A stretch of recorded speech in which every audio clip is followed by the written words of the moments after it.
ఇండియాలోనే #1 varicose veins hospital Avis vascular centre. నమస్తే రమగారు. నమస్తే జయ. రమగారు, శ్రావణ మాసంలో వచ్చే అమావాస్య కూడా చాలా ముఖ్యమైన రోజు అంటారు కదా. ఈ రోజు ఏమైనా ప్రత్యేకించి మనం పాటించాల్సిన నియమాలు ఏమైనా ఉన్నాయంటారా? పోలాల అమావాస్య అంటారు. అవును. అయితే ప్రత్యేకంగా పోలాల అమావాస్యకి పూజ చేసుకుంటారు. పోలేరమ్మకి పోలాంబ వ్రతం అంటారు. మామూలుగా ఇళ్లలో కొన్ని ఇళ్లలో అలవాటు ఉంటుంది. అలవాటు ప్రకారం పూజ చేసుకునే వాళ్ళు ఉంటారు. పల్లెటూళ్ళల్లో పశువుల పండగ రోజుగా భావిస్తారు. ఎడ్లకి పూజ చేస్తారు. వ్యవసాయానికి పూజ. వ్యవసాయం చేసేది వ్యవసాయానికి ఆధారమైంది నాగలి, దాన్ని పట్టుకుని నడిపేది ఎద్దు. వ్యవసాయం ఉన్నవాళ్ళు ఎడ్లకి పూజ చేస్తారు. వ్యవసాయం లేని వాళ్ళు మట్టితో ఎద్దు బొమ్మను చేసి పూజించే వాళ్ళు ఇదివరకు పల్లెటూళ్ళల్లో. ఇప్పుడు వ్యవసాయానికి ఎడ్లతోటి చేయటం మనకి తగ్గిపోయింది. అవునండి.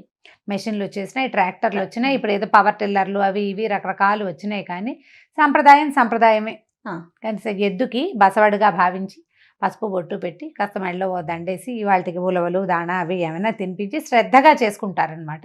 అయితే ఈ పోలాంబ వ్రతము సంతానార్థులైన ఆడవాళ్ళు సంతానం బాగుండటం కోసం చేసుకుంటారు. పోలమ్మ అంటాం, పోలేరమ్మ తల్లి మనకు తెలుసు కదా. పిల్లలకి బాగుండాలని పోలేరమ్మకి దండం పెట్టుకుంటారు. పోలమ్మకి దండం పెడితే పిల్లలు బతికి బాగుంటారని చెప్తారు. అయితే దీనికి పూజ చేసే విధానం కూడా కొంచెం ప్రత్యేకంగా ఉంటుంది. ఈ పోలాంబ వ్రతానికి కంద పిలకకి పూజ చేస్తారు. కంద చెట్టుకే పూజ. కంద బయటికి ఆకుపచ్చగా చెట్టు కనపడుతుంటుంది, కింద పెద్ద దుంప తయారవుతుంది. కొత్త పిలకలు వచ్చాకే పై చెట్టు వాడుతుంది. అట్లా సంసారం పెరుగుతుందని కంద మొక్కకి పూజ చాలా ప్రధానమైంది. అవును రమ్మగారు కదా, గుర్తొచ్చిందా? ఎందుకు అంటున్నానంటే మా ఇంట్లో ఉంది కంద మొక్క. మా ఫ్లాట్స్ లో ఉంటారు వేరే ఆంటీ వాళ్ళు తీసుకున్నారు లాస్ట్ ఇయర్. మొక్క కావాలి పూజ చేయాలని గుర్తొచ్చింది. పూజ చేసుకుంటారు. పిలకలు వచ్చాకే పై చెట్టు వాడుతుంది అనమాట. అంటే సంసారం మారాకు తొడిగినాకే ముందుది ఆగటం, పిల్లలు కలగటం, మరి తర్వాత వంశాభివృద్ధి జరగటం. దాంతో పాటుగా ఇలా పూజ కనుక చేసి అమ్మవారికి కట్టినటువంటి తోరాన్ని పిల్లలకి కడితే వాళ్ళకి దోషాలు అవి తొలుగుతాయని చెప్తారు. ఈ రకరకాల పద్ధతులు. ఇందులో సంతానం కావాల్సిన వాళ్ళు కూడా ఆడపిల్లలు అయితే గారెలు, మగపిల్లలు కావాలంటే బూరెలు నైవేద్యం పెట్టాలని చెప్తారు.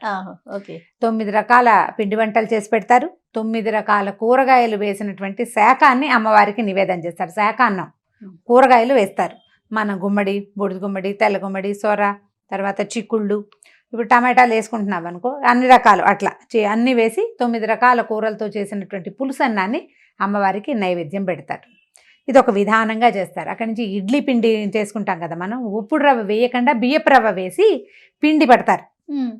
మినపప్పు నానబోసి రుబ్బుకోవటం, 1కి 2 బియ్యపు రవ్వ కూడా నానబెడతారు. బియ్యపు రవ్వ కలుపుతారు. ఇడ్లీ పిండిలాగా తయారవుతుంది కదా.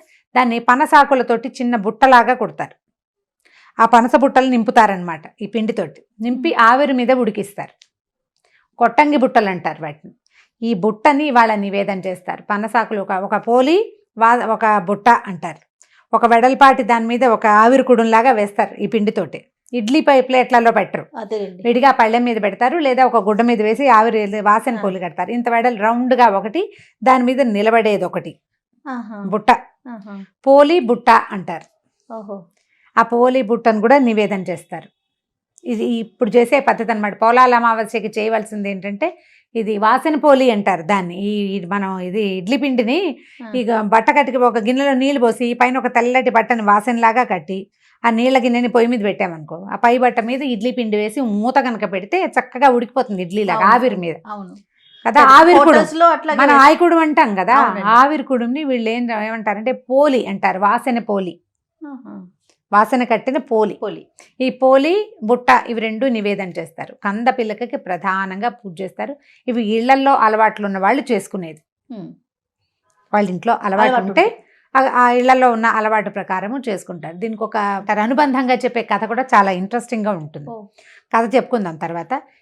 ఇంకా ఇప్పుడు చేసేది ఏంటంటే గారెలు బూరెలు నివేదన చేస్తారు. ఒక పెద్ద ముత్తైదువు బహుసంతానవతి, ఎక్కువ మంది పిల్లలు మనవల్ని ఎత్తిన వాళ్ళు ఎవరికైనా కూడా వాళ్ళని పోలేరమ్మగా భావించి పసుపు రాసి బొట్టు పెట్టి ఒక చీర, రవికల బట్ట అట్లా ఏదైనా ఇవ్వటం, వాయనం ఇవ్వటం. ఆవిడికి ఎక్కువ మంది పిల్లలున్న తల్లులకి గనక నమస్కారాలు చేస్తే అప్పుడు ఈ సంతానం బాగా కలుగుతుందని, పిల్లల తల్లులకే ఇవ్వాలని శాస్త్రం అన్నమాట. కొత్తగా పెళ్ళైన వాళ్ళకి అట్లా ఇవ్వరు వాయనం. ఓ పిల్లాడు ఉన్న వాళ్ళకి కూడా కాకుండా 2-3 పిల్లలు ఉన్న వాళ్ళు, లేదా మనవల్ని ఎత్తిన మా అమ్మలు ఇప్పుడు బహుసంతానవతులు ఎక్కడొస్తారు మనకి? అమ్మమ్మలు మా అమ్మలు ఎవరైనా ఉండాలి. ఇప్పుడు ఇవాళ రేపు ఉన్న అమ్మమ్మలు కూడా ఒక అమ్మాయి ఉన్న అమ్మమ్మ కూడా ఉండొచ్చు. అవునవును. ఈ కాలం తగ్గింది కదా, ఇప్పుడు పిల్లల్ని గంటమే తగ్గిపోయింది మన దగ్గర. ఇట్లా చేసుకుంటారు పూజ. ఈ కంద పిల్లకని తెచ్చుకోవటము, ఒక చోట ముందు ఆవు పెడతో చక్కగా అలికి ముగ్గేసి కంద పిల్లకని మధ్యలో పెడతారు. ఆవిడ్ని గౌరీదేవిగా కానీ సంతానలక్ష్మిగా కానీ భావించటం.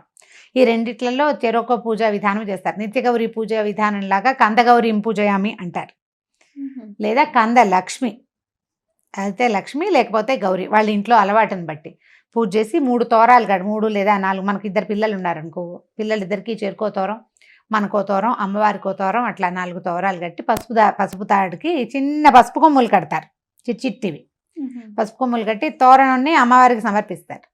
ఆ ఒంటి అమ్మవారి మీద వేసిన కంద మీద వేసినటువంటి తోరాన్ని మనం కట్టుకోవటం, అప్పుడు కథ వినాలి.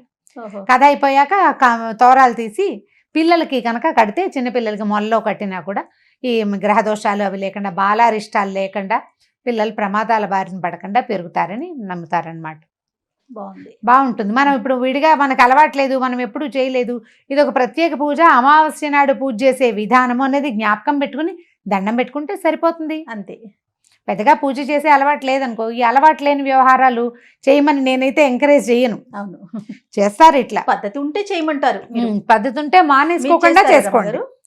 మా అత్తారింట్లో ఉంది కానీ నాకు అలవాటు లేదు చేయ, నాకు చేత కాలేదు. అంటే ఇవి మొదట్లో రావాలి, ఇప్పుడు పెద్ద పిల్లలు పెద్దవాళ్ళు అయిపోయారు, నేను పెద్ద అయిపోయాను, మా అత్తవారి ఇంట్లో చేసుకుంటారు చెప్పారు కానీ నాకు దగ్గరుండి పూజ చేయించేది మా గది వాళ్ళది చిన్న సెట్ తేడా. దాంతో మా పుట్టింట్లో అసలు లేనిది అత్తవారింట్లో ఉందనుకో, ఎవరైనా ఒకళ్ళు ఉండి చేయిస్తే నాకు మంగళగౌరి వ్రతాలు అవి మామగారు అట్లా నేర్పించారు, దీని సంగతి తెలీదు. ఓకే, మొదట తొలినాళ్లలో చేయించలేదు, పిల్లలు పుట్టాక చేసి ఉండొచ్చు, అప్పటికి ఆవిడ పెద్దవారు అయిపోయారు, నేను చేయలేదు కానీ దొరకలే మీకు. కానీ నాకు తెలుసు ఖచ్చితంగా ఇలా చేస్తారని. నేనేం చేస్తానంటే దీని రోజున నిత్యగౌరి చేసుకుంటాను కదా, అప్పుడు సంతాన లక్ష్మి స్తోత్రం కూడా చదువుకుంటాను అనమాట. సంతాన లక్ష్మికి ఒక శ్లోకం ఉంటుంది, అదొకటి చదువుకుంటాను 11 సార్లు. అదే అట్లా అలవాటుగా చేసేసుకున్నాను. ఇలా పూజ చేసే విధానం నాకు ప్రాక్టీస్ లేదు. ఓకే, ఎవరికి అలవాటు ఉంటే వాళ్ళు చేసుకోవచ్చు. ఇప్పుడు మన దగ్గర మనం అత్తవారి ఇంట్లో మనం ముందుకు తీసుకెళ్తే మన నుంచి మన తర్వాత వాళ్ళు తీసుకెళ్తారు. మనకు అలవాటు అయితే పిల్లలకి తెలుస్తుంది కదా, నాకు తెలియలేదు. ఓకే, నేను అందుకని నేను చేసే విధానం ఏంటంటే వాళ్ళ జ్ఞాపకం పెట్టుకుని ఈరోజు పోలాల అమావాస్య, ఇప్పుడు ఈ పోలాంబ వ్రతం చేసుకోవాలి, పోలేరమ్మ తల్లిని తలుచుకోవటం, పిల్లలు జాగ్రత్తగా ఉండాలని ఒకసారి తలుచుకుని దండం పెట్టుకోవటం, అట్లా అలవాటు చేసుకున్నాను అనమాట. పూజ రాదు కదా మనకి. అవునవును. మరి కథ చెప్పుకుందామంటే కథ చెప్తాం. పూర్వం ఒక రైతు కుటుంబంలో 7 అన్నదమ్ములు ఉండేవాళ్ళు. 7 అన్నదమ్ములకి పెళ్ళిళ్ళైనా 7 తోడుకోడళ్ళు ఉండేవాళ్ళు. వీళ్ళంతా ఈ పోలాల అమావాస్య వ్రతం చేసుకోవాలనుకునేవాళ్ళు. అయితే ప్రతి సంవత్సరము ఆఖరి కోడలికి ఓ పిల్లాడు పుట్టి ఆ అమావాస్య అప్పుడే పిల్లవాడు పోయేవాడు. మళ్ళీ ఏడాదికి మళ్ళీ పిల్లాడు పుట్టేవాడు, చంటో వెంటో పిల్లవాడు కాస్త పోయేవాడు. అట్లా 7 పిల్లలు పోయారు, లేదా 6 పోయారు. 7వ సంవత్సరము ఆవిడ బెదిరి ఈ పిల్లాడు కూడా పోతాడని కొంచెం కొన ఊపిరితో ఉన్న బిడ్డని చాపలో చుట్టేసి గదిలో లోపల పెట్టేసేసి తలుపు గడి బయటకు వచ్చేసింది. అంతా బాగానే ఉందనుకున్నారు తోడుకోడళ్ళు. వాళ్ళందరితో కలిసి నోచేసుకుని పూజ చేసేసుకున్నాక సాయంకాలం ఇంటికి వచ్చి ఆ కథాక్షింతలు చేత్తో పుచ్చుకొచ్చి ఏడుస్తూ ఈ పిల్లాడు కాస్త అయిపోయిన పిల్లాడిని చంకనేసుకుని ఆ చాప చుట్టూ ఎత్తుకుని శ్మశానానికి ఏడుస్తూ వెళ్తుంటే పార్వతీ పరమేశ్వరులు వ్యాహ్యాళికి వెళ్ళి అక్కడ కనిపించారు. ఏమమ్మా ఎందుకు ఏడుస్తున్నావు, బాధపడుతున్నావు, ఏమైందమ్మా అని అడిగితే, మీరు ఆర్చేవాళ్ళ తీర్చేవాళ్ళ అందుట. ఆర్చేవాళ్ళము మేమే, తీర్చేవాళ్ళము మేమే, ఏమిటో చెప్పమన్నారు. చెప్పమంటే 6 పిల్లలు పోయారు, ఇదిగో 7వ పిల్లాన్ని బొందలో పెట్టడానికి తీసుకెళ్తున్నాను, ఈ పూజకి ఏమో నేనే అడ్డపడుతున్నానని వాళ్ళంతా అన్నారని పూజ కూడా చేశాను, అయినా నాకు ఫలితం దక్కలేదు అని గోలుమని ఏడిస్తే అంతా మంచి జరుగుతుందిలే, ఆ అక్షింతలేసి పిల్లాన్ని అందరినీ ఎక్కడ పడుకోబెట్టావో అక్కడే పడుకోబెట్టు, నీకు కష్టం తీరుతుందని చెప్పారు.